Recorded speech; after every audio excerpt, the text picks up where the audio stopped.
About a year ago, a gentleman called named Will Colston, very unusual call. He wanted to talk to Jared Gettle. However, I was sitting in for Jared taking his calls, and I heard a story that just really intrigued me and made me feel good to be a person. The reason for that is Willard Colston has started an organization in Africa called the Kenneth Kaunda Center for Practical Agriculture, and I'll get into that a little bit more later. Will explained to me that he had been a 3-time cancer patient. He had had 3 bouts with lymphoma cancer, and he promised God the 3rd time that if he were to survive, he would do something really good with his fortune and with the rest of his life. Willard is a fairly wealthy man. He's held positions with companies like, actually, the business development executive for the New York Times, the LA Times, and the Chicago Tribune. And he's got a biography that's really outstanding. What he wanted to do was to invite Jared Gettle to Africa to visit his center. And the reason being, he had used Baker Creek heirloom seeds exclusively to start up his center. The purpose of this center is to teach Zambians how to be sustainable garden farmers on land that had heretofore been totally unused. And these were people that were living on less than $2 a day US. Will had bought several buckets of seeds from Baker Creek, what we call the jumbo pack. And he wanted to know, were there any free seeds available? He had heard that Baker Creek donates seeds to charitable organizations. I said, of course. So we sent him some more. And in the year of beginning in December of 2009 and through the year of 2010, he estimates that they transplanted some 1 million seedlings to 130 different farms.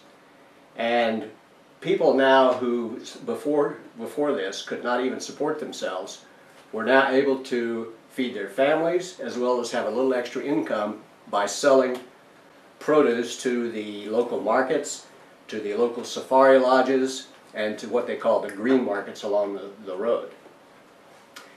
Anyway, Will asked me if Jared Gettle would like to come over to Africa and visit his center. The reason being, he wanted to develop a broader relationship, but Will is also a very politically minded man.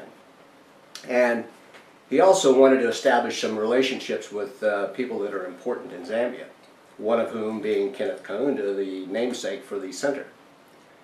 So Jared basically appointed me as his ambassador to go to Africa and meet with Will Colston and look over the center and see what kind of work was being done there. And I want to tell you that, and I'll develop this more a little bit later, but this has been a life-changing experience for me. I met some of the most wonderful people I've ever met in my life. The people in Zambia are open-hearted, they're good people, they're just very poor for the most part. In Lusaka, we were met by a gentleman named Gabriel Banda. Gabriel has worked with the first president of Zambia, a gentleman named Kenneth Kaunda, Dr. Kenneth Kaunda, who basically was you might call him the George Washington of his country.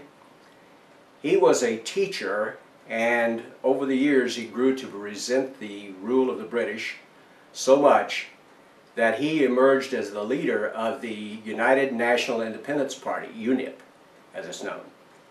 And he was an advocate. He was a little bit like Mohandas Gandhi in that he was in favor of nonviolence. He, very often in our conversations with him, he would say the golden rule: do unto others as you would have them do unto you. Very soft-spoken man, but very charismatic. And we felt very fortunate to get in to see him. And here again, this was something of a, well, it was not just a political thing, but it was also a courtesy because he was the namesake of the center. And Will Colston had asked me to stop in and talk with him. We got some video of that and a lot of pictures, of course. But the main thing that we derived from Dr. Kaunda was that Zambia is still an emerging country, still very much in need of help from outside sources. Then in Lusaka we met again with President Kenneth Kaunda. He took some time to meet with us, and he was a very gracious man, spent a lot of time with us. And he's a very funny man too. He was very humorous. He had several jokes that he told, very personable. And he has a mannerism. It's sort of a trademark of his. He has a white handkerchief that he entwines in his fingers, and he waves that to the crowd. And he traveled for thousands of miles on his motorcycle prior to the break from the British, giving speeches and getting the people excited about independence. Anyway, we flew to Timfue, where we met Will Colston and his general foreman, he's called. His name is Davy Peary. And Will is a great big bear of a guy, and just a heart as big as a bear. And he met us and took us in his Range Rover to the Kenneth Kaunda Center for Practical Agriculture. While we were there, we met a gentleman named Lyson Mwanza. And Lyson was the chief horticulturist at the center.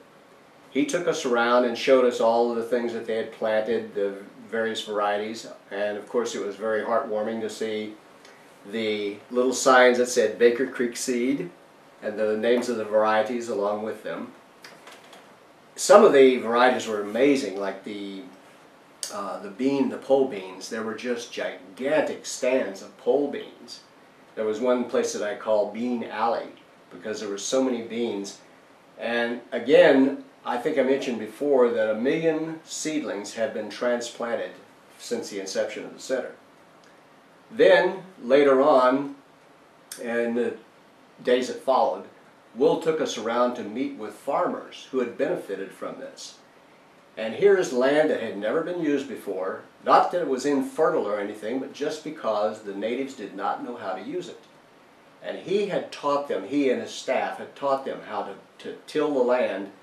These people have no tractors, they have no oxen, they have no horses, they have no mechanized equipment of any kind.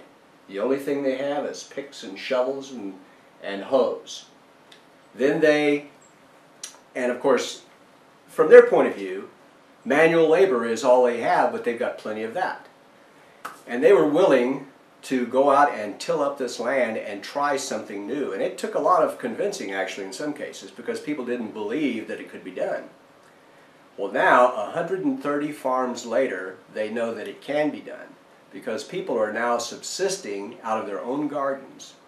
Plus, there were a lot of young men who had nothing to do, and they resorted to drinking.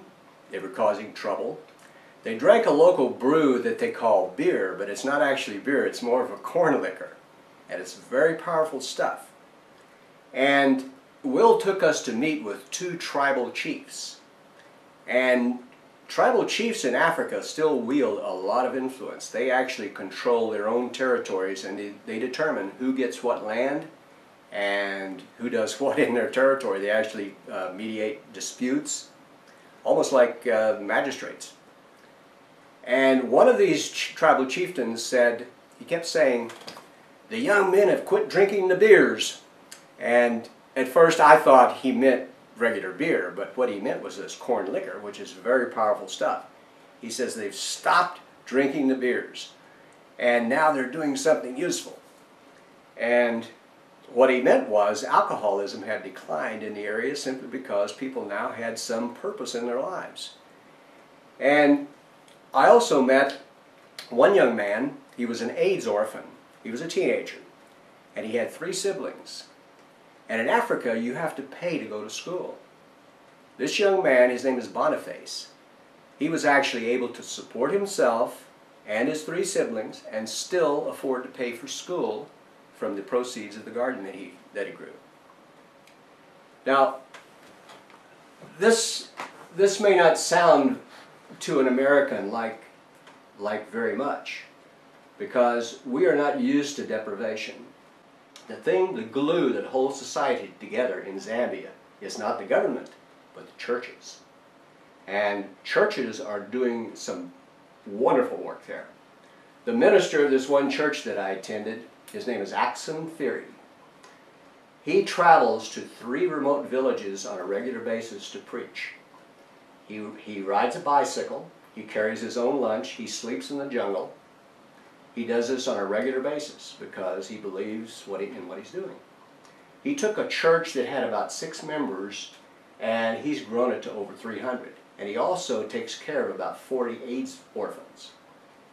And they had 4 different a cappella choirs that sang for us, and I know they were doing this for us. It was when they found out we were there, they put on a presentation that was just outstanding.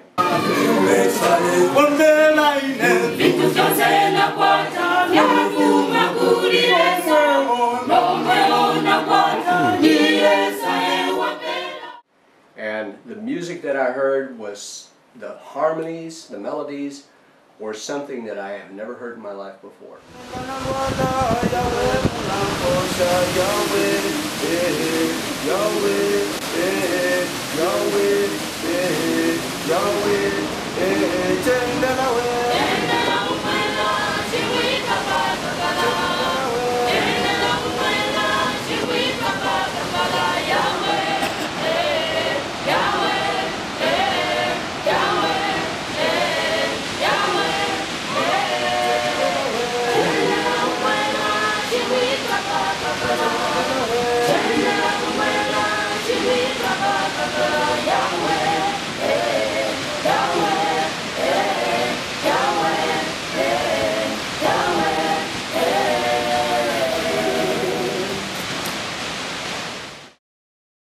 Those falls are one of God's greatest wonders, in my opinion. Basically, Will Colston is a man that is much respected in the country of Zambia, not only in the area where he's had the most influence, but around the country his name is known, and he's beginning to draw a lot of attention from other organizations, other church organizations that are wanting to do a similar kind of thing in other cities. And people come by, it's almost as if the king were holding court, because they come to pay their respects to Will, and which he deserves. People from Australia were there, world-renowned scientists, the local chapter of the Adventist Development and Relief Agency, ADRA, which is a worldwide organization. They came by while I was there. A representative of the Zambian government, who's basically similar to an extension agent in the United States.